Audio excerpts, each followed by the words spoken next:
bit different because I'll try to focus on some of the more, I'll still give the overall story of the Battle of New Orleans, but give us some of the more local focus if I possibly can. First of all, this is a great painting. If you take a look at it, Mark Collette. He was an engineer for Andrew Jackson. He did a number of sketches as he traveled the battlefield on both sides of the river. And when it was over, he collected them all together and he did this watercolor. And it's interesting because here you have, well, the ruins of the Chalmette plantation, which Jackson blew up on the 27th because he didn't want the British to use it as a place to hide behind. So he eliminated it. Say a side story there was he based Chalmette had no issue, which means that no one after him. He was in his 60s, mid-60s. He fought in the lines with Jackson. And when Jackson blew up his house, it destroyed everything he had. He had a house also on in the French Quarter, I forget the street now, that he was on, but he had a little apartment there. After the battle, he came back to his home with his cane, dug through the ashes of everything, because Jackson made sure it was gone, so he blew it up and then burned it. And then at the time, too, it was a couple of days after the battle, British bodies were popping out of the shallow graves. You can imagine his stench. He was overwhelmed at what he saw. He went back to his apartment and climbed in bed and died within 2 or 3 weeks. You know, he was brokenhearted. He lost everything he worked all his life for. Interesting side note to that was the house then ended up the property ended up in the hands of the Samoans. Later, part of France of the family were married into the Fazans, and that's how Fazanville got established. Jean-Pierre Fazan, turned a section of the property over that was part of the Chapman plantation and made it into a subdivision for freed slaves. And they lived there for 100 years until 1963, when the property was expropriated for the 150th anniversary of the Battle of New Orleans. So that had a lot to do with the Battle of New Orleans, I know, but just I'll be taking these deviations, as I go along. This here is Jackson's battle line. This here is the forward redoubt. Jackson didn't want it. His officers insisted he should have it for the purposes of the battle. Jackson was just about proven right. Okay. Here you have the McCarty House, which is at the present location where Chalmette Slip is. It was taken down for that. This would be Jackson's headquarters. This is basically going into the cypress swamp. This break in the woods is interesting. I'd like to see that Colette did that because there's a lot of controversy whether there was a break in the woods or not. This shows there was. There's a reason to, if you look at the show, soldiers backed up in this corner. I'll explain later on as we talk about it why they're there. Here's some forward redoubts. And here you have, these troops here. Here you have the levee. And you see these troops on the other side of the levee. That's Colonel Renee's troops approaching, this forward redoubt. And if you look at the action, you can see if action's taking place here, and action's taking place here. The middle of the line, some of these guys barely did shoot because nothing happened there. This is where Gibbs' attack was. So there's a lot taking place in this particular picture here, as you see it. Not just one battle. One of the myths that drives me crazy is that, Battle of January 8th is the Battle of New Orleans. No, I mean, it was a battle, but there was a lot more involved here. The British decided to have designs on this area back in April, okay? And Admiral Cochrane was given command. Now, I'm still trying to figure out, when did he decide in St. Bernard? Because in April, he becomes commander, I forget, it's either Admiral the White or Admiral the Red, I should know this, but I don't. But that means he's given total command of the entire North American theater as Admiral. He decides on an invasion here against the city of New Orleans. He organizes a fleet in Negro Bay, Jamaica, and he starts assembling boats, small boats. So if he's putting together a fleet of small boats, he has an intention for them. Did he know back then that he was going to use these boats to transport his troops from Ship Island to Bayou Avenue and up Bayou Avenue? Was he planning another route? Why did he want these boats? How far back does it go? Because remember, the Brits may have been able to send guys out up into the Mississippi Sound, probing the depth of the water and they found out their ships were good at making. We know that, right? You walk out half a mile, you're still waist deep. But when did they decide on Bayou Avenue? And if you get to Lake Bourne, you really couldn't see the entrance to Bayou Avenue easily with all the grass and everything, the Roseos, we know that area down there. And if you did see it, where does it go? You know, you have no reason. We were betrayed. There's no question about it. And it's in the records, you know, that some fishermen had a fishing village at the mouth of Bayou Avenue and Lake Bourne, are the ones who conspired with the British. When did they conspire? When was that set up? That's the St. Bernard story that we may never get to the bottom. That's an NCIS type story. It's the same with the Canal itself. Because as soon as the British arrive in the area, not even directly into Chalmette, the first thing Jackson does is order all waterways to be blocked. Why? Because the British contacted Jean Lafitte, trying to find a back way into the city. Jean Lafitte contacts Claiborne, and after Claiborne, he contacts Jackson and informs him of this. So Jackson knows they're trying to find a way in. He orders every waterway blocked in, and Bayou Avenue remains unblocked. Why? You know, so you start piecing these things together, there's some unwritten stories there. So just put those little seeds in your mind, and then we'll move forward with our narrative. So the city of New Orleans was the target of a major expeditionary campaign. It wasn't a battle, okay? Before that, all this took place. You have 10 major engagements in rolling. The first is the Creek Indian Wars. The Creeks were involved in fighting against the United States for a long time because of American encroachment on Creek territory. The British were helping them, kind of the way we help people sometimes on the side, you know, our CIA operations, you know, support somebody. After the battle, the War of 1812 was declared, the British are now openly involved in this. They were bringing ships into Spanish territory. This is all tied to the Napoleonic Wars. Yes, sir? So they were bringing the Spanish-controlled Pensacola, but the Spanish were in a difficult situation because they were invaded and overrun by Napoleon, but a large faction of them was supported by the English to try to throw Napoleon out of Spain. So they were kind of caught on the cusp there. So the British, after Napoleon is defeated, first time, not Waterloo, the British, you know, they have a debt they're holding over Spain's head. So they're sending British ships into Apalachicola, they're sending British ships into Pensacola, and they're supplying the Creek Indians with ammunition, weapons, whatever they need to fight the Americans for the War of 1812. So you have all these Creek Indian wars going on, and in fact, it's a result of one of those, the massacre of Fort Mims, that Jackson, who's laying in bed with a bullet in his shoulder from one of his many unfortunate duels, jumps out of bed and says, "Get my army together, I'll be with them." He comes in with the Creek Indian Wars, defeats the Indians at Horseshoe Bend. All right, so that's the first battle. Second is the attack on Fort Boyer.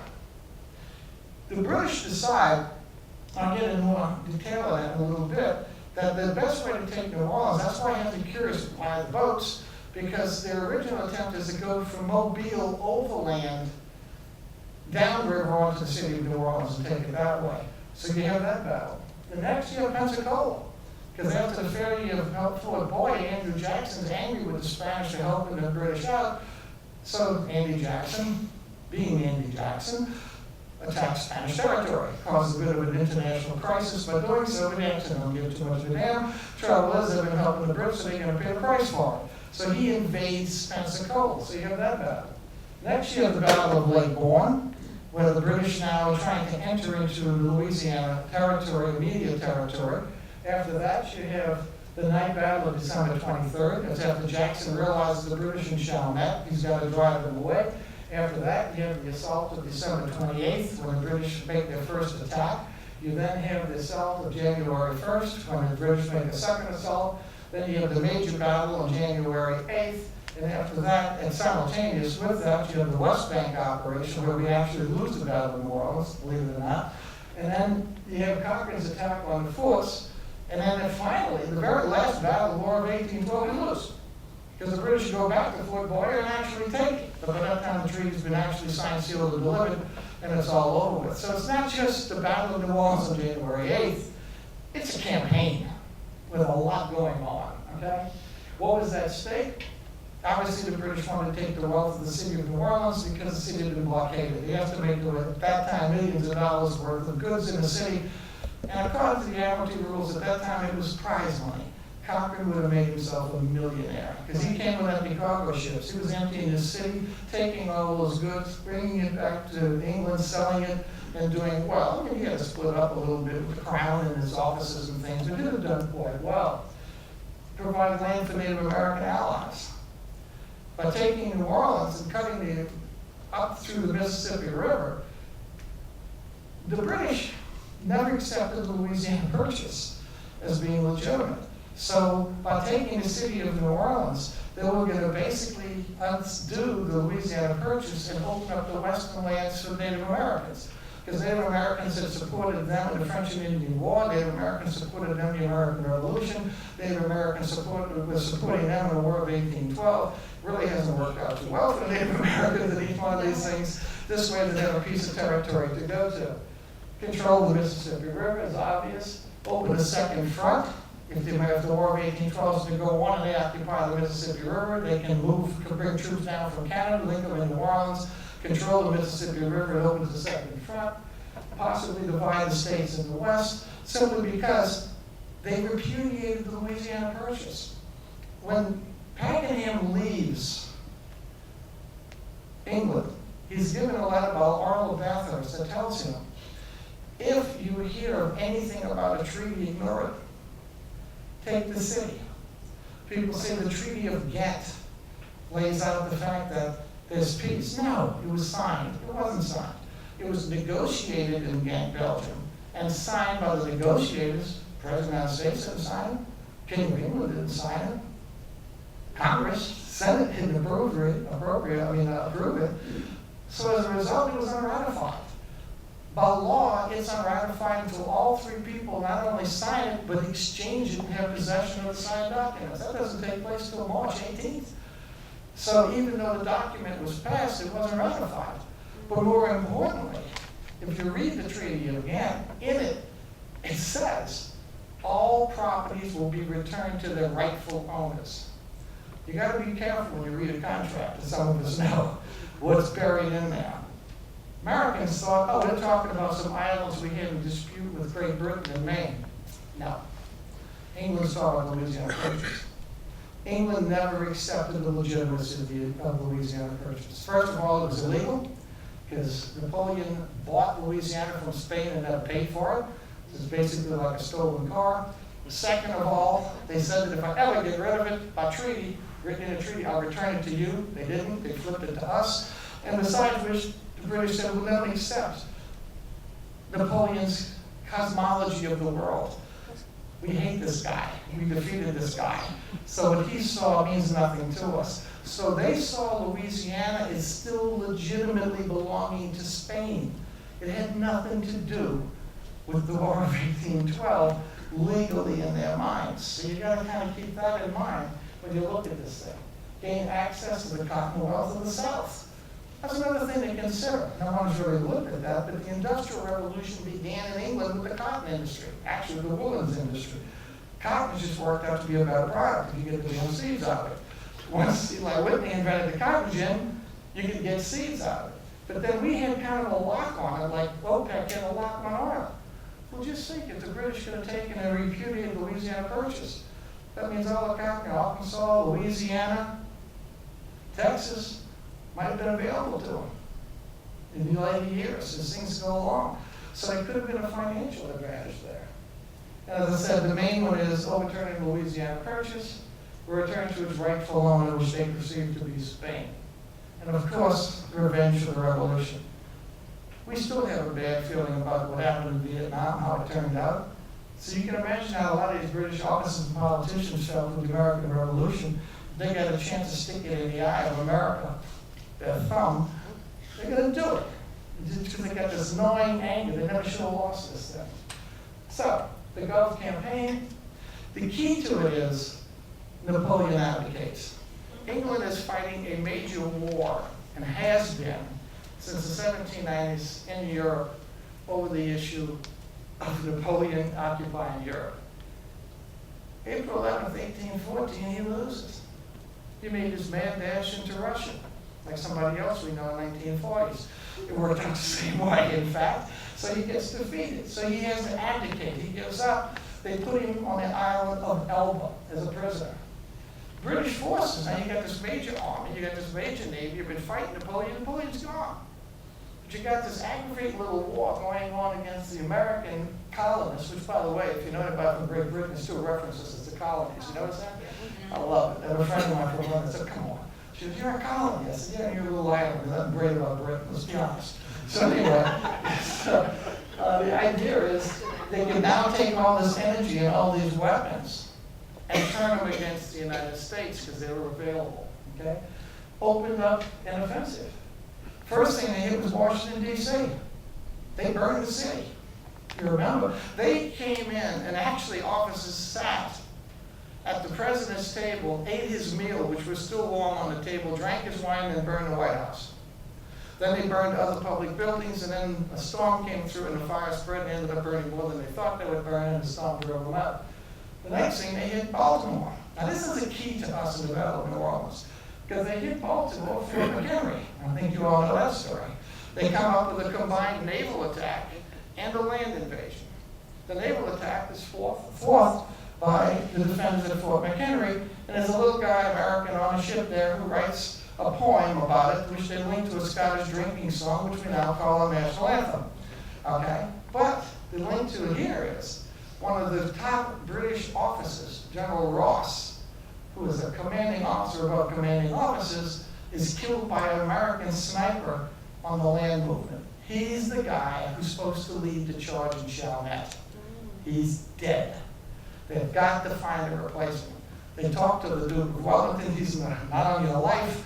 They turn to his brother-in-law, Pakenham, and enlist him, who's a combat soldier, but more recently a staff officer, and get him involved to lead the charge. He's in London when he gets the orders, okay? The next now, after these two operations, this is a success, this is a failure, they now turn to the Gulf of Mexico. And that's where New Orleans comes in. So now what happened is, Congress now amassed his major fleet, brought it to Negro Bay, amassing his army, bringing it to Negro Bay. Jamaica is the point for the attack against the United States. Pakenham is in London. He gets on a ship, he sails, he's got the letter telling him, whatever happens, you press on. He's in a race to try to catch up with his army, all right? One of the interesting side notes there is that when he left, a friend wrote him a letter and said, Edward, please be careful. No use bringing harm to your life. And he responded, well, you know I'll do all I can. But then he tells the future. He says, but you do realize, if duty demands that I go to the front to rally my troops, I'll do what I have to do, even at risk of my life. And that's exactly how he dies. So anyway, he's heading to Jamaica as well. Spain has now become an ally because Napoleon's locked up. So now that Napoleon's gone, Spain has become a British base. The British are actually flying their flags under the Spanish flags at the Spanish force. That's how close this relationship has become. They're aiding the Indians, and they're using this as a land base of operations against New Orleans. So what you have to look at is this interesting map here. 1763 to 1783. What? 1763 is the end of the French and Indian War. I'm bringing you back a little bit. 1783 is the end of the American Revolution. What do you got here? This is the border. The Mississippi River, exclusive of the Isle of Orleans. You see little hash marks. All of that is a British colony. There aren't 13 colonies. There are 14. West Florida is a British colony that does not rebel in the American Revolution. It stays loyal. And in fact, loyalists filter into this area. Now, after the American Revolution, it goes back to Spain. But you have a lot of Brits that are living here. What is their loyalty? Are they loyal to Spain? Are they loyal to America? Are they loyal to England?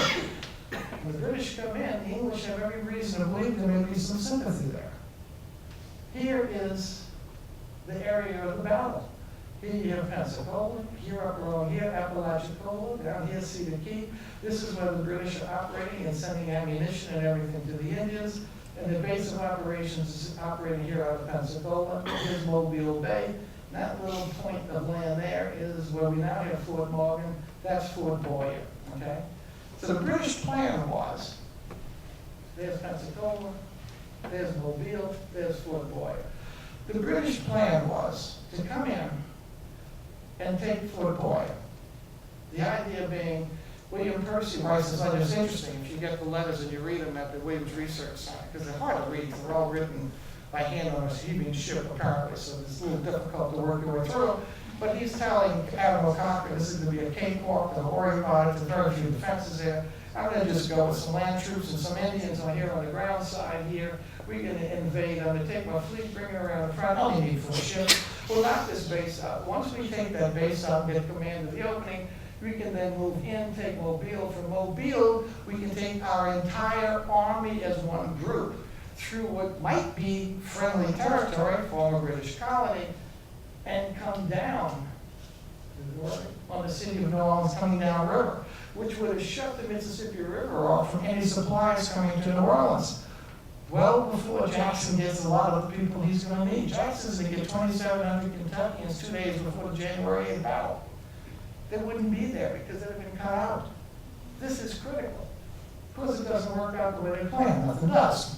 So as a result, the ground troops that land here get attacked by the Americans. Their howitzers get damaged. They break and run. The Indians say, I don't think I want to be with these guys. They're not that good. So the Indians disappear. The 4 British ships come up, and poor William Percy, he's on the command ship, the HMS Hermes.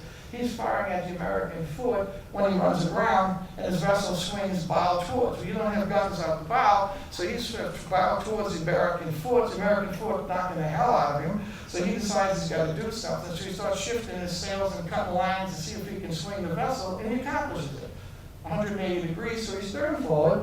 So they take his stern out. So now the ship's falling apart and it's on fire. He's got a call to the Seahawks to come out and rescue him and his survivors off of his ship. His ship then finally, the tide comes down, breaks up, and blows up.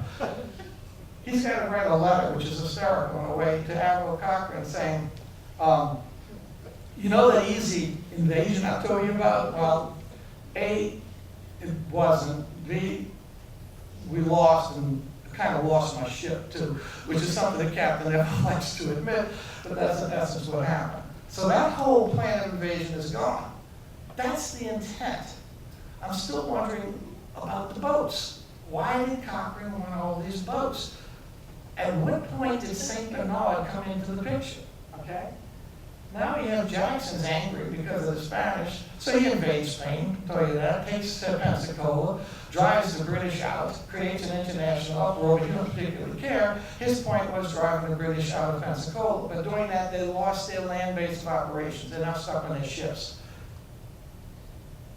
Now what happens, the British leave Pensacola, they're at sea, and they start working their way towards the city of New Orleans. Here are the islands. Water's too shallow for them, so they're on the outside. Over up in here, Jackson's got a total of defense of 5 gunboats. Thomas Jefferson didn't believe in an aggressive navy. He built gunboats. He's got a total of 5 shallow draft gunboats. He sends 2 of them forward to see what the Brits are up to. As the British fleet comes down on this side, the Americans on the other side of the island shadowing them, and they pull in. The Brits then pull in here. They got about 100 ships all total, between empty cargo ships, men of war, everything they might need. And they've got all these supplies of boats that are supposed to come into this area. Once they get there, these 5 gunboats are lined up. Okay, on the AP Gatsby Jones. This is now December 14th. Interesting thing that happened before this in September. In September, Jean Lafitte is sitting down at the Beltane, beautiful place in Barataria, when he sees a ship show up. He thinks it's an American ship, and he's not really getting along with Claiborne. That's a whole other story. But he thinks it may be Claiborne when he sees the British Union Jack get popped from the masthead. He jumps in a boat with some of his crew. They paddle out to the boat. Vessel comes the other direction and asks to see Jean Lafitte. He says, I think he might be there. What do you want? We need to talk. When he get on his territory, he says, all right, I'm Jean Lafitte. What do you want? He invites the guys in, and the British basically inform him the carrot and the stick. The carrot, $30,000 in gold, captaincy in the British Navy, pardons for all of your men, because under normal circumstances will hang you. The stick, if you don't help us out, we'll sink all your ships and we'll hang you. These are your choices in life, okay? We want the back way into the city of New Orleans. We know, you know all the bayous. You know all the access points. Lafitte tells him, I can't make a decision like that. I gotta talk to my men. I'll let you know in a fortnight.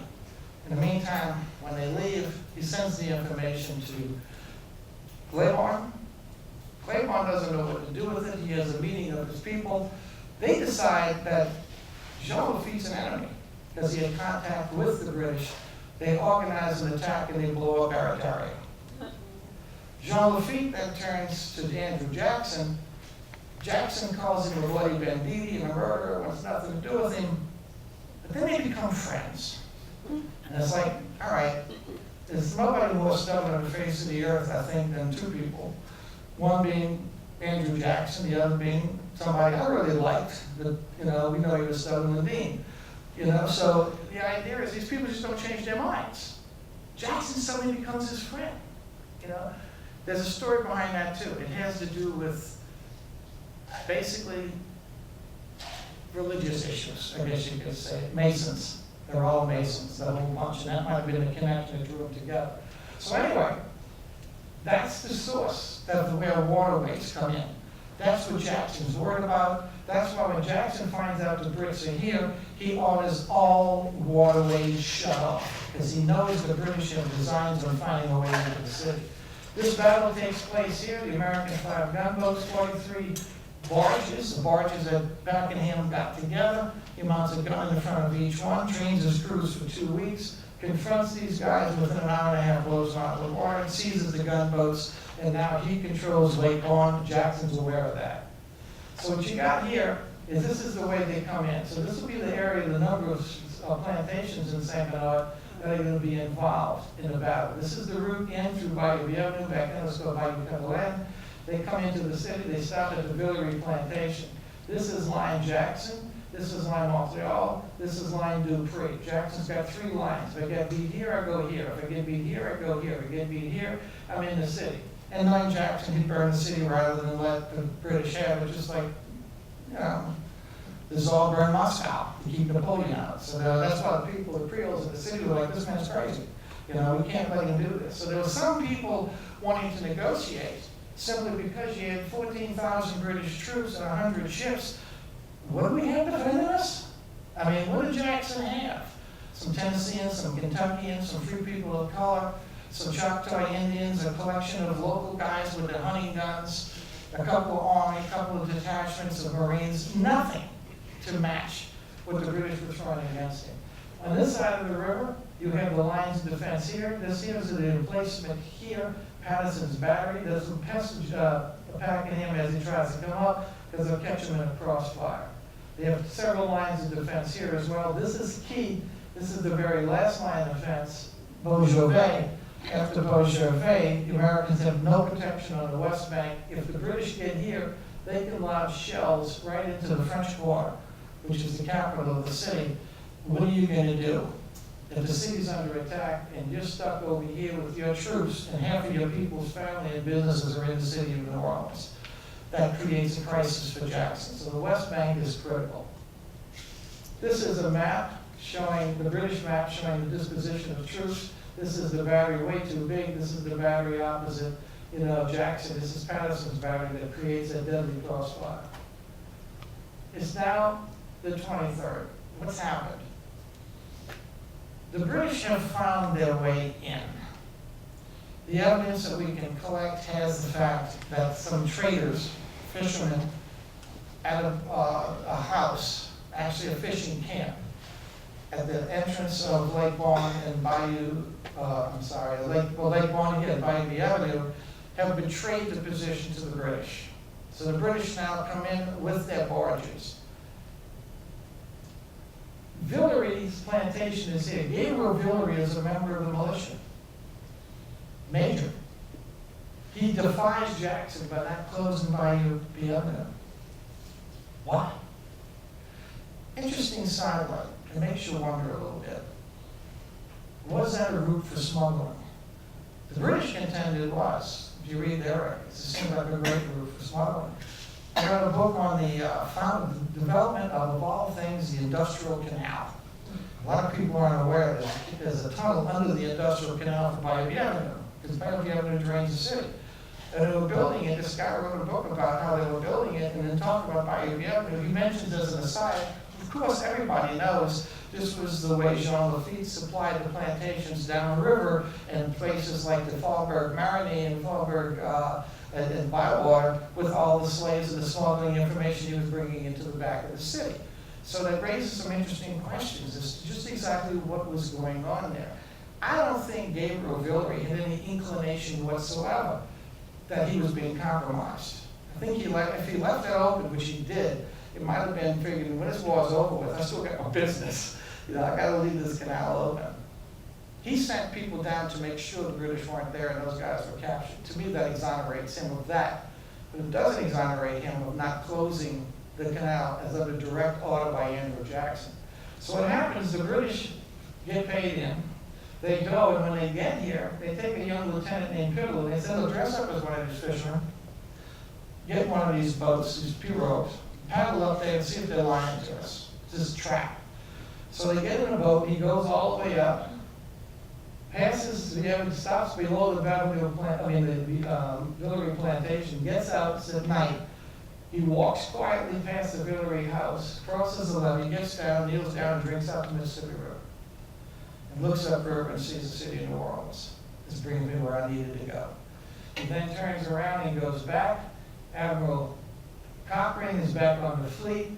General Keane is here. Pakenham is not here yet. Pakenham's still in his boat trying to catch up with his army. He's mad because when he got to Naval Bay, he expected to see major fleets in his army. Turns around, the harbor's empty. Where'd they go? Oh, they left without you. Oh, damn. So he's trying to catch up the whole time. So these guys now arrive, and Keane comes up and gets informed. So he takes 1,600 men under Thornton. My guy, I love Thornton. He's a British colonel. He's an amazing guy, William Thornton. And they come up and they stop at night, right before dawn, behind Villeray's plantation. They're waiting there. Get a rest. Because these guys, if you can imagine, their base of operations is Ship Island. The sailors are tremendous heroes. Every soldier, every bit of food, every cannon, every cannonball, everything has to be loaded on a boat and rowed 80 miles. Run through the marsh, pushed up, then they got to row all the way back. These guys do this throughout this entire operation. So it's just amazing what these men went through. So they put these troops back here, and because they don't have these are the boats, because they don't have enough boats, they can't all come at the same time. They got to come in groups. So the first 1,600 arrived here with Thornton. When morning comes, Gabriel Villeray is sitting on his front porch with his feet on a rail, smoking a cigar, and his brother's leaning against the fence post cleaning a pistol, when all of a sudden they see a swarm of British troops surrounding the plantation. Gabriel jumps up, God knows what he was thinking. He decides to run into the house and run out the back door, which is kind of like where they came from. So when he opens up the door, Cochrane's standing there with a drawn saber and says, "You're my prisoner." Okay? So he makes him a prisoner, so that proves once again that he couldn't have been involved in any of this. So he's made a prisoner, and the Brits now take this area over as their headquarters. So while they're sitting down, taking over his house and making it a headquarters, nobody's watching Gabriel. So Gabriel sees what's going on, so he kind of slowly works his way by a window, and when the Brits are distracted, he dives through the window, shatters the glass, hits the ground, and runs to the back of the plantation. They're shooting at him and everything, can't reach him. He climbs up in a tree and he waits. When things die down, he climbs down, works his way through the swamp to the Delaran plantation, crosses over, gets in a pirogue, paddles across to the Delacroix plantation, asks for horses, jumps on horses, and rides up the west bank to Canal Street, where there's actually a ferry, takes the ferry across, and heads into the French Quarter at 234 Wall Street, where Jackson's headquarters is. In the meantime, Jackson's sitting in his headquarters, and his engineer, Delatour, says, you know, Andy, things have been quiet down the river. I'm gonna go take a look. So he grabs a few guys, and he heads down the river, and that's the first contact again he has with St. Bernard, because he sees people coming upriver. And it's like, well, what are you guys coming upriver for? We know the British are down at the river plantation. No, I didn't know that. So he sends his guys back. He goes, approaches the plantation, secrets around, looks around, and figures there's about 1,600 guys. He goes back to tell Andy where the British are. He informs Andy that the British are in Chalmette, and just about that time, they hear this rush of screaming, running out of the street, horses, and all of a sudden, Gabriel Guillory jumps off his horse, runs into Andrew Jackson's headquarters. In an excited French tries to explain what's going on, a language Jackson doesn't understand. So he's looking at this crazy Frenchman, looking, so what's this man trying to tell me? And then somebody translates and says, no, this is Gabriel Guillory. They're at his house. And he says, how did they get there? So they came up Bayou Bienvenu and goes, Audubon Bayou's locked. Yours wasn't blocked? Have that man arrested. He arrests Gabriel Guillory. His father's a general. His father would be the first Creole governor of Louisiana. Talk about politics. So when it's over with, when Jackson tries to get him court-martialed, it doesn't go anywhere. One wonders why, you know? Wrong guy. But anyway, so now Jackson then decides to attack, and that's the genius. On the 27th, he organized an attack with Dennis Delaran, a local guy, you know, the Terrafeer. So by this time, a lot of the plantation owners here have worked their way up and have likely joined in with Jackson. We don't have all the names and everything, but that's likely what they've done, because you've got the Lacoste plantation, you've got the Avenue plantation, you've got the Villeray plantation, you have the Dijonville plantation. These are all now being occupied by the British. The people are running upstream.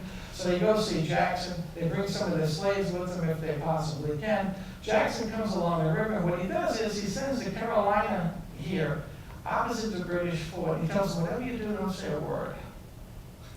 Load all your guns. It's a grape shot. I don't know what a grape shot is. It's like that big around. Load all your guns. Float opposite the British camp, drop anchor, and don't say a word. Don't do anything till 7:30. At 7:30, open your ports and just give them hell. In the meantime, Delaran, he sends along the edge of the woods, and he takes an attachment of soldiers and Marines with a cannon and works his way down the river road. At that time, there's a river road here. They get here and they kind of wait, and they sit in here. The Brits don't know what's going on. Some of the guys get up and standing on a levee. They're yelling at the ship. They think it might be theirs. They got no idea what's going on. This ghost ship just suddenly appeared in the dark. 7:30, they find out what's going on, and all of a sudden the gun ports open up, and a hail of gunfire comes out. They immediately panic and jump behind a levee for protection. Then they start hearing gunfire up here. Jackson is now opened a nighttime attack on the Brits. This will go on for an hour and a half. It's still very cold. We're in an ice age.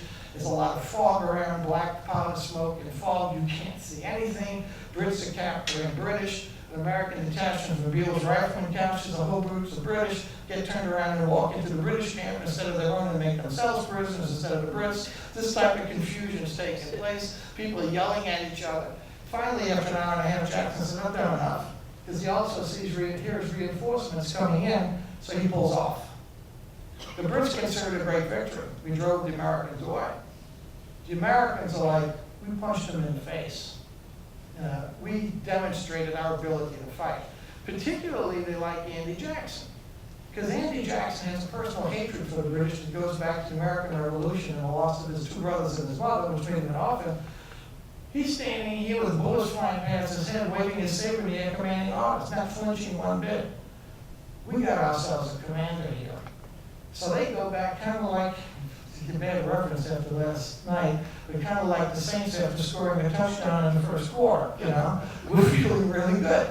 So they get back down here, and Jackson sees this depression in the ground by the Rodriguez plantation that is supposed to be a great defensive line. It's an old mill race that's filled in. So they get the slaves from the plantation owners around here. They start digging it out. Jackson starts reinforcing it to make a defensive line. On December 25th, Pakenham arrives. All this is taking place. He's not there. He arrives, he thinks it's all over with. Cochran's to be drinking champagne and having dinner in New Orleans, and as he promised him, when he shows up, he looks around and he goes, what the hell? Y'all are still here? And he just walks up to a regular British soldier. He goes, any reason why you didn't go any further? The guy looks at him and his quote is bullets. Damn bullets. That's all. So Pakenham's furious. He goes, what is going on out in the river? So this ship's been pestering us now for the last 2 days. He said, we'll sink the damn thing. They said, well, no, let me show you how you do it. You build a furnace. You roll the cannonballs in the furnace. You get them red hot. You shoot hot cannonballs into a wooden ship. It will catch fire. It does. Within the first couple of rounds, a cannonball lands in a roadblock and sets it on fire. Everybody jumps over the side. Carolina blows up. Jackson now has one ship left, the Louisiana. That's it. The Mississippi River is a free land for anybody who wants it. On December 28th, Pakenham decides he's going to attack. Let's see how strong he is. Called a reconnaissance in force. I want to see just exactly how strong Jackson's forces are. So he organizes his attack and he sends Gibbs through the woods. They get slaughtered because the British are having a problem. Jackson's artillery is land-based howitzers. You know, if you go out to the battlefield, you see these big guns with the big wheels on it. And you see the little naval gun with the little bitty wheels. Big guns with the big wheels were Jackson brought. That's land-based artillery. The British figured they would bring cannons from the ships. Well, the trouble with the ship's cannon is you get your direction by steering the ship. You get your elevation because the gun is watching as the waves going up and down, so he's kind of counting as the wave moves and the gun cannon's going up and down to figure what it's going to do. You put that puppy in soft, wet mud, it sinks. And there's no way you can elevate it. There's no way you can elevate it. There's no way you can get windage on it. You got to manhandle it the whole time. These are the guns he brings. Jackson's got batteries set up. He's also got now Jean Lafitte's men coming in to help him out. These guys are used to shooting off of a heeling ship. Oh, steady ground, no problem. So as a result, they knock Pakenham's cannons out. Pakenham now calls it off, calls his men back. The whole purpose was to probe the lines. When he gets his men together, Gibbs looks at him. The British really lose the Battle of New Orleans. Gibbs looks at him and goes, what did you do calling it off? He said, well, we weren't getting anyway. So maybe you weren't. I went through the woods. I was actually almost totally behind Jackson's lines. I would have routed him. There's no way of knowing that. So walked that one off, lost opportunity. January 1st, another lost opportunity. Heavy fog. We know what fog's like around here. It's the 1st of January. Pakenham organizes the second night assault. Jackson's lines, this is New Orleans. We're partying. Dancing, listening to music. It's the 1st, you know? We're having a good old time in the lines. If you read the accounts, the British are like, they can't believe it. They're hearing all this music coming through the fog. So Pakenham lines his guys up, brings in more cannons, and waits for the fog to lift to open a traditional assault. His cannons get blown out. For the first 15 minutes, absolute pandemonium breaks out in the American lines. After that, Jackson gets his men together. The artillery duel takes place. Once again, they dislodge the British artillery, because the British have another problem. When you got guys loading guns, you got to protect them. So you got to find something to put around the guns. So they're scrounging around the battlefield, and they come up with what they thought was a good idea, which was these barrels of sugar. Sugar's like sand, right? So they put the barrels of sugar around their guns so they can load it and hide behind in case they get hit. It's rainy, it's cold, it's damp. And when a cannonball hits a barrel of sugar, you all familiar with simple syrup? Can you imagine trying to maintain a gun when you and the cannonball and the gunpowder and the gun is covered with sticky simple syrup? So, I mean, they got sugar all over everything. So that's a disadvantage to them as well. Plus, they get knocked out. So the January 1st battle is over with. They got to retreat again. Some question later on, if Pakenham had any sense, why didn't they just sneak up to the American lines while they were dancing? They wouldn't have seen him. They were totally distracted. But he was a traditionalist in the way he was going to fight the war, the way they fought with Napoleon in Europe. Okay? January 8th, what Pakenham's done now is he sit back. He's tried now on 2 occasions to break American lines. He hasn't done it. He now comes up with what is a brilliant plan. And it really is a brilliant plan. His problem is he was put in a position where he's got a river on one side and a swamp on the other. He's got to defend a defensive line, which is frontal assault, frontal assault. I've tried this twice. These guys are holding their position, plus Jackson's built an impenetrable line because the local people from St. Bernard, the Islanos, and everybody have dug a defensive line that's unbelievable. People from the city have come in, everybody. Line Jackson's amazingly strong. But then he gets to thinking, the West Bank. On the West Bank, he's got this battery, Patterson's battery. Every time he's attacked, he's only getting cannon fire from the front, he's getting it from the side. So he turns around to my man Thorne. I love Thorne. This guy's SEAL Team 6 wrapped in one man. He turns around to Thorne and he says, come over here, William. I got a job for you. This is the plan. This is how we're going to hit him. I'm looking at Jackson's line. He's got a weak spot close to the woods. Gibbs, I want you to hit that weak spot close to the woods. That's the main assault. Renee, get over here. You got that forward redoubt. I want you to take that out. What you're going to do is you're going to run up on the batcher between the levee and the river. The water's down. They can't shoot you from Jackson because you're behind the levee. You're protected. Now you got that battery on the other side, but I'll get to that in a moment. You take that forward redoubt.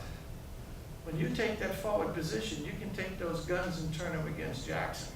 His own guns. All right? Then he turns to Thorne, my main man here. This is your job and your key. You cross the river. You go up the other side. You hit Patterson's battery. Okay?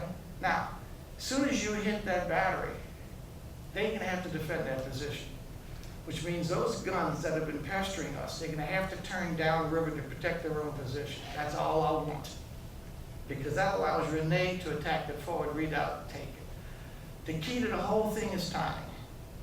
You leave early in the morning, get across. I'm going to have all my guys lined up. The weather's been horrendous. It's going to be a foggy day, which is wonderful. We're going to hide in the fog. When we hear the sound of you attacking on the West Bank, that's the signal for me to launch 2 Congreve rockets, which is the signal to open our attack. Y'all got your orders? Governor, get over here. Gibbs is going to lead the attack on that line of Jackson. We've made a bunch of ladders and made a bunch of fascines. Fascines are bundles of sugar cane tied together. Your men take these, you get ahead of Gibbs's men. You have one job and one job only. You run ahead of Gibbs's men, you take those fascines and you throw it in that trench. You fill that ditch that Jackson's built full of your sugar cane bundles. Then the rest of you guys take your ladders, you drop your ladders over the top, and game's over for you. Go away. I don't care what you do. Because this gives the chance to run up over those ladders and over that sugar cane and breach Jackson's line. All set? We're on. He goes to bed. Trouble is, he's got to get boats into the river. Now Jackson is aware of what's going on, but there's nothing he can do to stop it. His ally, believe it or not, is Admiral Cochrane, who's an idiot sometimes. The boats belong to the Navy.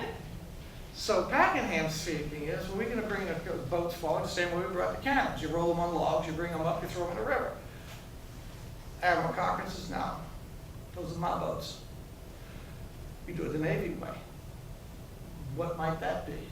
Well, we dig out the canal, the Villeray Canal, up to the river. We bring the boats in. We build a levee behind them. We break the levee in the river. The water flows in. The troops get in the boats, and they paddle across. Pakenham looks at him and says, you sure about this? That's the way it's going to be. Okay. Pakenham decides, I need some sleep. So he grabs a few hours sleep. He gets up, I don't know what time, probably somewhere around 3, 4 o'clock in the morning. Who does he run into? Thorne? What the hell are you doing here? You were supposed to be on the other side of the river. Like you were supposed to have left at 11, 12 o'clock? He goes, maybe I ought to come check this out. So he goes up and says, what's the problem? So he goes and looks, and sure enough, they've done it. They've widened the canal, brought it up to the river, dammed it in the back with all the boats on the inside, put all the guys in it, broke the levee, water came in, boats floated up, dam in the back broke, water went out, boats sunk in the mud. Yeah. He's stuck. Pakenham is furious. He's supposed to send 1,400 men across the river. So he turns around and says, all right, how many of these damn boats can we get in the water? So they struggle to get boats in the water. Thornton now has 600 instead of 1,400 men. So he looks at Thornton and he says, can you do it? Thornton's a wild man, I can do any damn thing. It's foggy. And that's why in the book I wrote, I call it Buck for a Piece of Wood, which is a lead into this. That's where the title comes from. Everything's based on time, and our time is completely shot here. By the way, tomorrow, what's another day? Nothing's going to change. And Pakenham looks at him and says, my plans will await no longer. Game on. He's a commanding officer. So you have this image of a foggy river, of Thornton in his boat as he pushes off into the river and he waves to Pakenham. Pakenham salutes to him, thinking he's going across the river. But nobody thought to throw a piece of wood in the water so there was a current. So as Thornton goes across in the fog, he starts realizing the current's taking him down the river. So his men are paddling like madmen, trying to keep up with the current and cross the river. But Pakenham don't know this. He thinks he's going across the river. It don't take that long. He should be there in about a half an hour. No. So he's going down the river. Meantime, Pakenham gets all of his guys all lined up in the fog, ready to go, and he's waiting for the sound of the guns across the river. And he's waiting. And the sun slowly starts coming up.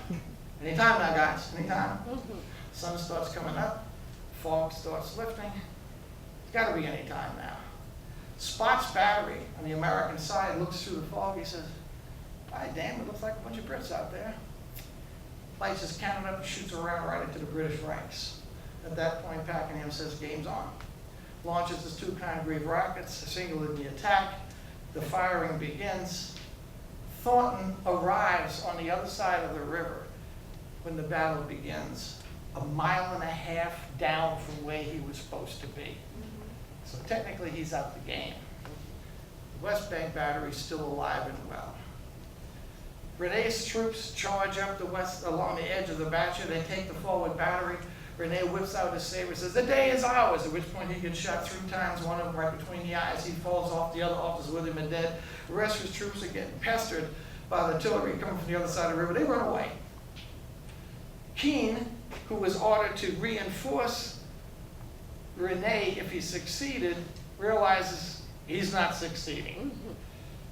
Gibbs goes to go forward to take the position. He's getting hammered by Jackson because that weak part in the line was weak up to 48 hours before the battle when 2,700 Tennesseans and Kentuckians showed up, and Jackson said, "No, I've got a weak part in my line here. Now, why don't you guys line up in a row of 4, so when you shoot, you step to the back, you shoot, you step to the back, you shoot." The British refer to as rolling thunder. It's just like machine gun fire coming at them. They're getting slaughtered, but more importantly, where's Gubbins? Where are the ladders? Where are the fascines? Gubbins is a young lieutenant, colonel, whose wife is in the fleet, who he thought he was going to have a romantic dinner with his wife at Christmas in New Orleans. Instead, he's covered with mud in the battlefield.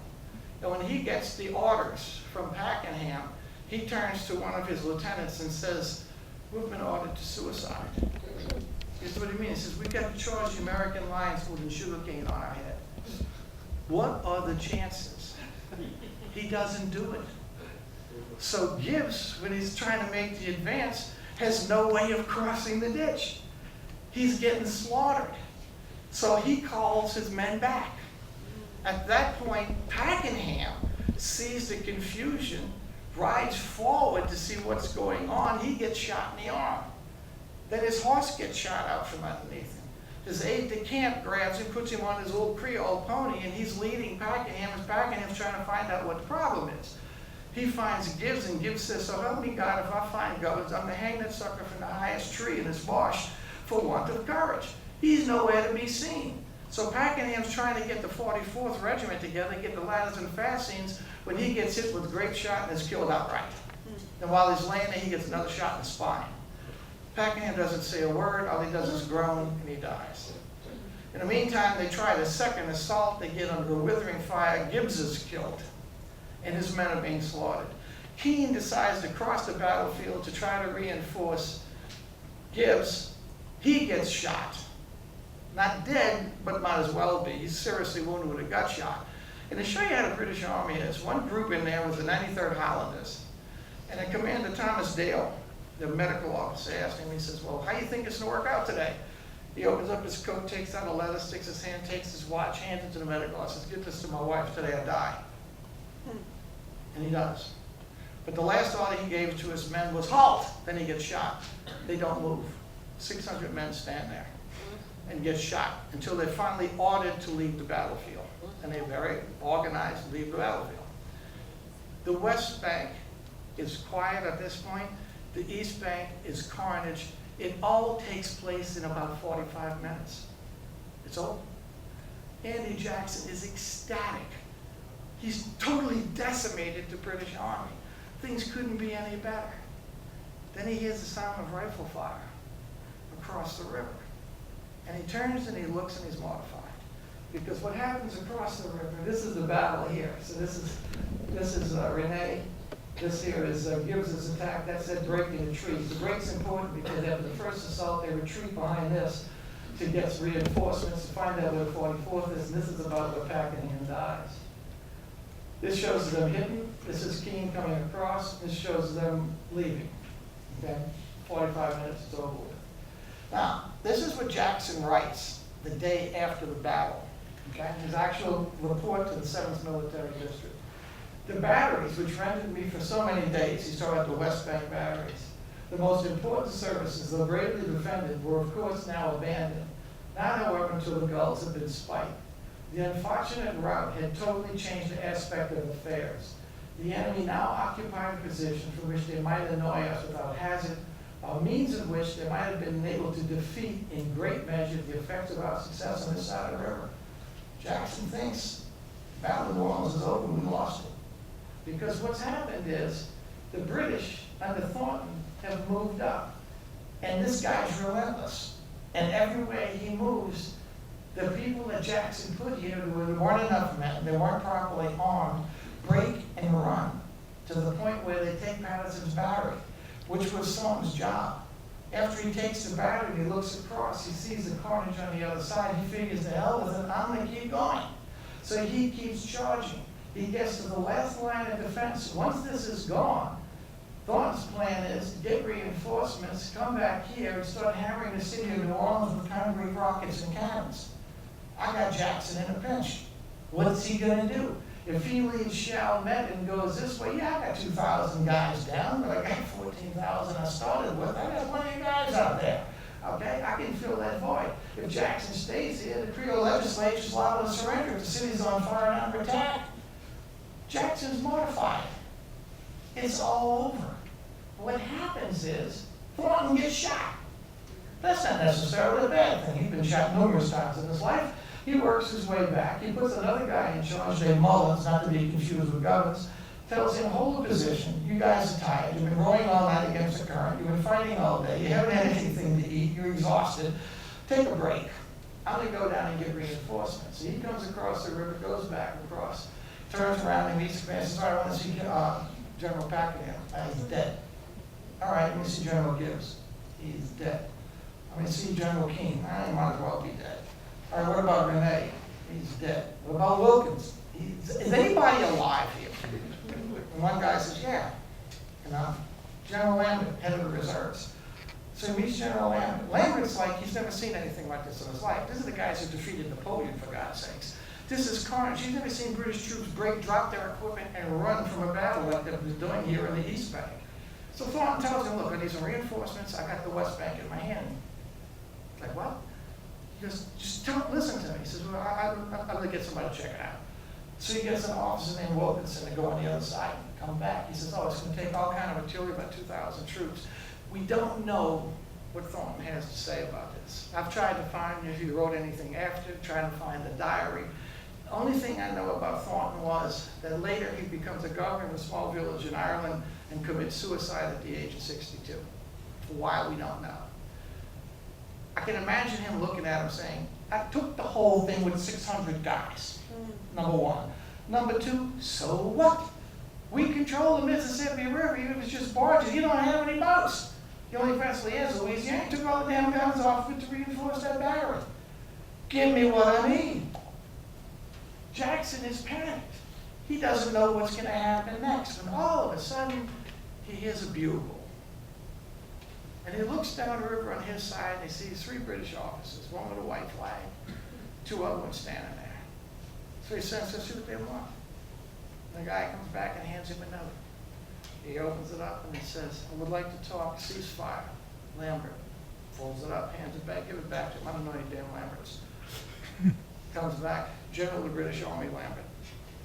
Damn, we killed all the officers. All right, I'll talk to him. So he meets with Lambert. And when he meets with Lambert, Lambert says, look, I'd like to set up a ceasefire. And I have a line 300 yards in front of your position. If you don't mind bringing my wounded to that line, I'd appreciate it. Very seriously wounded, if you don't mind bringing them to New Orleans to be cared for, appreciate that. Jackson is a gambler. He's been a gambler all of his life. So he looks at Lambert and he says, okay. On the East Bank. It's all on the West Bank. All on. Jackson's figured is, if I got a ceasefire here, I can run some guys down to reinforce it if I have to. Of course, Lambert could do the same thing, which puts the war on the West Bank. Lambert looks at him and says, I'll withdraw. Jackson's dumbfounded. See that you did it. And Lambert pulls his troops off the West Bank. Thornton can't believe it. The rest of the British officers can't believe it. That's how we win the Battle of New Orleans. It was in the British grasp to take it, and they literally seized defeat from the jaws of victory. When they get back to England, people will always be asking Lambert, what the hell did you withdraw for? If you read the accounts of the British soldiers, they can't believe it happens. But it does. The British retreat, and they leave. Everything's quiet. Jackson immediately reinforces the West Bank, sets up a battery, and starts hitting the British camp, keeping them pestering while they're there. On the 18th of January, it's quiet. They got sentries posted. And a Frenchman named Lombard, who fought with Napoleon, takes out his telescope, looks down the line, closes it, and tells Jackson, there's nobody there. That's what you're talking about. They got sentries up there. Opens the telescope and says, take a look at those sentries. And he looks at Jesse and he says, no, look above their heads. What do you see? He says, I see crows. Did you ever see crows fly around a living man's head? Those aren't people. This is the road they take. This is the battle. So this is basically what the plan was in red. The reality is there. And this is the positions that the Americans had set up on the West Bank. That's line Joe Berger. And this was Thornton. Hit each position, and each position he hit, he drove away until he got here. That's as far as he had to go. And if you notice this powder magazine in barracks, the American powder storage was there. Thornton hit everything he needed once he got to that point. That's as far as they got. Last thing that happens is, the second to last thing, Cochrane decides to send his gunboats up and start attacking Fort St. Philip and Fort Leon, probably as a diversion that takes place about the same time the British are leaving. And the campaigns end, they withdraw January 18th after 5 months in theater and 10 months. Now, they've moved. They're off Dolphin Island, they're off Mobile. Livingston, Edward Livingston, Jackson's attorney, and several other men are meeting with Cochrane in the back of the ship, and they're talking about conditions, prisoners of war and all that. When it comes to slaves, the British don't believe in slavery. They said, well, no. I mean, you have the right to interview the slaves. If a slave wants to go back in slavery, he can have at it. But if he wants to stay with us, we'll give him land in Barbados or Bermuda or somewhere else. I'm not imposing slavery on him again. And he says, oh, by the way, it's something you might want to see. And he opens up the back curtains of the ship. And while they're drinking wine, they see the American flag come down and the British flag go up on Fort Boyer, where this whole thing began. The British took Fort Boyer. So now is game on again? What's going to happen? What happens is the next morning, a launch arrives next to the HMS Tennant, which is his boat, Cochrane's ship. The young officer gets out, hands him a brass tube. He opens it up, pulls out the message. It's a note from the Admiralty, the war is over. So the Americans and them all get together, drink wine, and celebrate the fact that this useless war is now over with. And from that point forward, the United States and England have been friends. Now, only sideline, and I'll put this up, give you an idea locally. When it's all over with, Denis Delaran goes back to his plantation. It's a bit of a wreck. But it's a wreck not because of the Brits. It's looted by the Kentuckians and the Tennesseans. He's furious. So what he does is he writes everything down, puts a price on it, and sends it to Congress to get repaid. Now, whether he gets repaid or not, I have no real idea. I heard he got a portion of it back. But what's interesting is each one of these plantations here suffered because of this war. It will set sugar production in Louisiana, this part of Louisiana, back quite a bit. It'll recover later, because if you go into the census reports, you'll see the number of slaves increasing, so it'll come back. But this is what he puts down. 66 arpents of cane and fuel used for fuel destroyed by coffee, 40,000 pounds of sugar in 14 hogsheads destroyed or stolen, fence pickets, corn, potatoes, beans, hay carts, and 800 bottles of wine. He's a Frenchman, gotta love him. A demijohn of honey and 15 earthenware pots of honey, glassware, furnishing, bedding, personal clothing, 25 robes for my wife and daughters. He had 5 daughters. Marriage must have broke the poor man. Paper hangings for 8 rooms, 2 clocks broken to pieces, 2 shades with plaited stands, 2 candlesticks, 2 handsome stands planted in bronze for flambeaux, 1 bookcase, 2 marble tables with mahogany frames, 1 pair of card tables, 1 toilet table, 2 dining tables, 4 chairs, 12 beautiful engravings, and a quantity of medicine. Cattle and poultry, powder shot, fowling pieces, carpentry tools, cabinet making tools, agricultural utensils, carriages, harnesses, saddle, 400 book volumes, 8 slaves, damages to the sugar mill, totaling $7,200. That's the end of it. So that was his final accounting. So that's the Battle of New Orleans, how close we came, and what a role the people in St. Bernard played, and seeing to it that it was a victory. So if there's any questions, I'm open to them.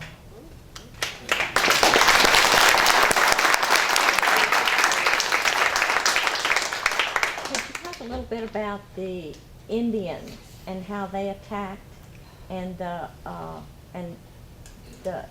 difference the cannons made, the Frenchmen? The different what? The difference that the cannons made with the British Army? Oh, the difference with the cannons. From the Well, I mean, the Indians, people that how they, wasn't there a history about the French manning the cannons and knowing well, the so much? Baratarians managed the cannons. 'Cause what Okay. happened was when you had army units, you had actually some marine units manufacturing some cannons. When they brought the cannons up, on the 27th, that's when Jean Lafitte sent, Valouche and Dominique Yu and the rest of the Baratarians to man some of the other batteries. And they were excellent shots because they made their money off of this, so they were excellent shots. It's kind of a funny story there, because at one point when Dominique Yu was manning his guns very early on, Jackson rode past, smelled coffee, walked up to him and leaned over. He says, "That coffee I smell?" So Dominique Yu said, "Yeah, have a cup." So he gave it to him, so he drank it. He says, "Tell me this isn't smuggled." And Dominique Yu looked at him and said, "Are you enjoying it?" He says, "Yeah." He says, "Then don't worry about it." And after that, Jackson every morning would pass by Dominique Yu's battery to get his cup of smuggled coffee.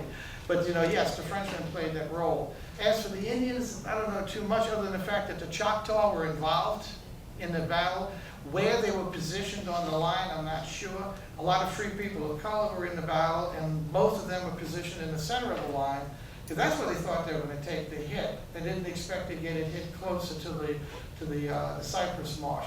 That was kind of a surprise for Jackson. The reason being, from the British perspective, is the ground was softer there, and the ability to mount cannons was less. So there was less batteries on that side than this side. It was the cannons they were worried about, because the Americans were loading with anything they could. Forks and knives, it don't make any difference. The grape shot, you just load rocks, anything in it, you just fire it in. If you read the British accounts, it's horrendous. When these guys, a guy's marching, all of a sudden he feels something, turns around, his body's covered with his friend's brains. They got jaws hanging off. People walk around with the intros hanging out. This is horrific battle. This is right in it. This is hand-to-hand. Not actually hand-to-hand combat. It's hand-to-artillery combat. And you also had the Kentuckians with their long rifles. A British Brown Bess might maybe hit something at 80 yards, because it was a smooth bore. The ball kind of went where it wanted to. A Kentucky long rifle could hit a man on the head 250 yards. So even though the British could load faster and shoot faster, they were shooting at guys behind the parapet. For the most part, they weren't shooting that much anyway. They were marching. Whereas the Americans, every time they pulled the trigger, a Brit fell. you know, because it was literally, you know, they were hunting, is what it boiled down to. I don't know if that answers your question. or not. Yeah. And I tell you what, if it's all right, why don't we do this? Why don't we say it's polite? If anybody needs to leave, feel free to go and do that. But if you'd like to stay, we'll keep going.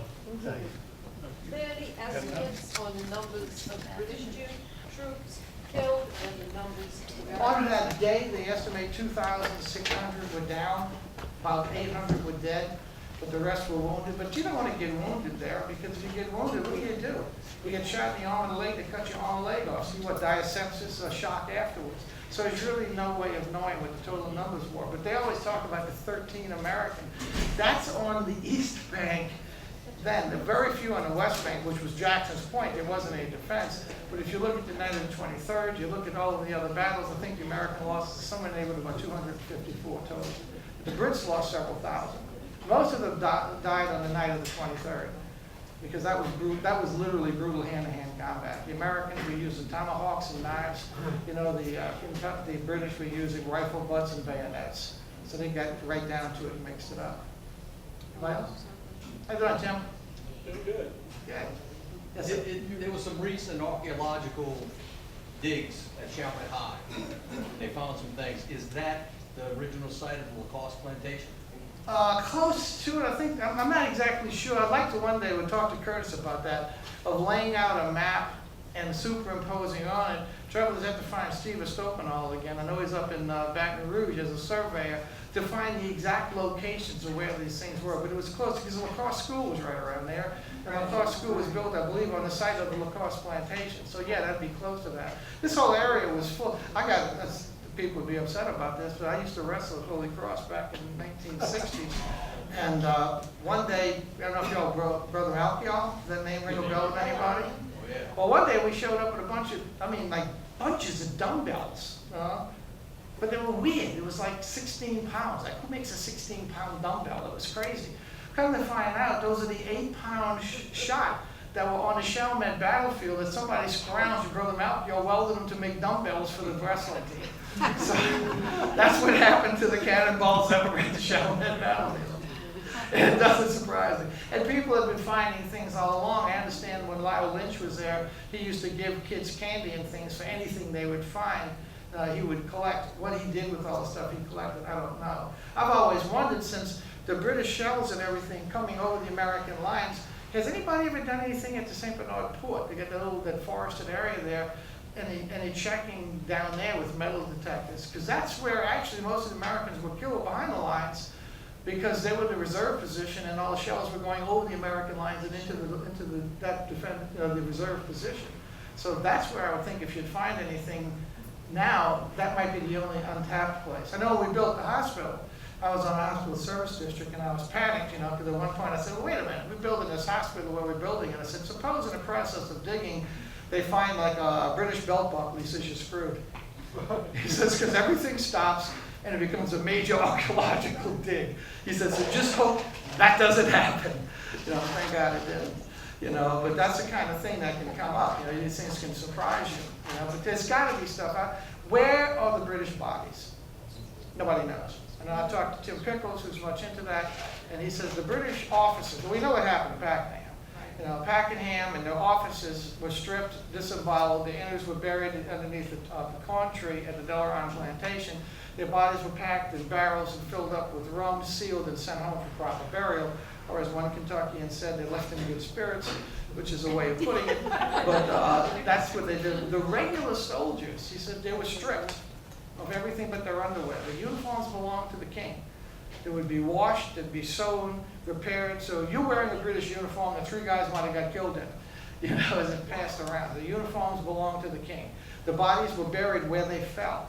So the idea is, where are all these bodies that have been all over the Chalmette plantation, which really Chalmette mentions, the fact that all these bodies are popping out the earth. So we don't know. After that time, they may have just raked up the bodies and the bones and thrown them in the river because they had to get back to sugar plantation work. Dogs could have got it, feral animals. We have no idea. The British have a mention of the cemetery for the Army of Louisiana, but there's no designated place where it could possibly be. Anybody else? Well, thank you so much. I hope it wasn't, yes, sir, you had a question? Well, a couple of questions. One is a North Shore question. On the North Shore, we had a rebel called Reuben Kemper who Was responsible for the 1810 revolution, which established the independent state of Right. West Florida for 73 days. Now, the history books say that he took a very important part in the Battle of New Orleans, because on the 6th, Jackson sent him out to say, are the Brits really going to attack here, or are they going to possibly attack in the two other spots? Well, yeah, Jackson was worried about Chapman too. He thought they were gonna come up that way. He was And really worried Reuben about Kemper, that. I don't know about at least Reuben Kemper. on the North Shore. But I think Jackson did cross the lake from the North Shore when he came to New Orleans. I mean, Yeah. so he came through Reuben's turf. There's no question about that. Yeah, the Kemper boys are kind of interesting. You know, their little rebellion didn't work out. It was the next group that did. But what did they kept the guys? Somebody that turned him in. They cut his ears off and put him in a bottle of rum and kept Yeah, him he on was the a bar for surveyor, years. yeah. You know? Another question was, when I go to visit, I always wonder whether the current tree line, how does that, Nowhere near. They don't know, but they seem to think the Mississippi River is kind of encroached about maybe 25 to 30 yards in. And where that cypress tree line is anybody's guess, but it was a Okay. cypress swamp. You know, it wasn't a marsh per se. You know, so where that would be, I don't know. But that's where, if you find some artifacts back up in that area, that would be the Merrill property back up in there. That's where Gibbs made his sweep through on the first assault, you know, and then on the 28th. And then they attempted a second time, where this time Jackson decided, no, I'm gonna put a bunch of Tennesseans out there. And it made it easier on the Tennesseans, because this is like Duck Dynasty. I mean, they smell like hell, they got long hair and beards. I mean, these are the Kentuckies. Their nickname was the Dirty Shirts. So they're hanging out there, and you got British soldiers showing up with white pants, red shirts with a white cross, trying to hide as they come through the woods. I mean, come on. I mean, they got slaughtered out there, you know, so that idea just went out the window the second time around. Any other Just questions? for reference sake of what's here now, would that line of trees have been on the other side of the highway, where the highway is now? I couldn't answer or that. I really not couldn't that answer far? that. I would imagine it probably would be, because the battle line was fairly long. Because after you see the Gibbs' this almost successful move, Jackson then took his battle line and threw it much further out into the swamp and put a dog leg towards the city on it and put his Kentuckians out there. These guys, I mean, this was cold. This is December. They were standing up to their knees in water defending that So position. like They would about sleep where on the logs that were floating. Arabic show field was? Huh? Like about where the Arabic show field was? Yeah, probably up around that. I mean, the old drive-in, St. Bernard Drive-In? Yeah, the old Yeah, drive-in. that's probably the old drive-in. Not every show, I wouldn't yeah, be, the I wouldn't be drive-in. surprised to think that's where some of the action may have taken place. I don't know how far wide they went when they tried to make the swing. You see, that's the kind of things that you don't really have those kind of dimensions on the maps. On the maps, it just kind of scale visually what was happening. It's not broken out by dimensions, actual measurements, or anything like that. Plus, with the change in terrain, you know, it makes it real hard to see exactly where things are. But that's what, like I said, Curtis and I have talked about. It'd be so neat to sit down and try to decide, you know, if we could superimpose one map over another to get an idea of where the action took place and what's there now, where were the plantations. And I have to say, this is very bad history, but I'm sticking to it, that I'm absolutely convinced that Indian scouts, Native American scouts, made it as far as aisle 5 of Walmart, but no further. So, on the edge of the battlefield. They stopped at Way on house the edge. fairs. Thank you so much. All right, and that's time to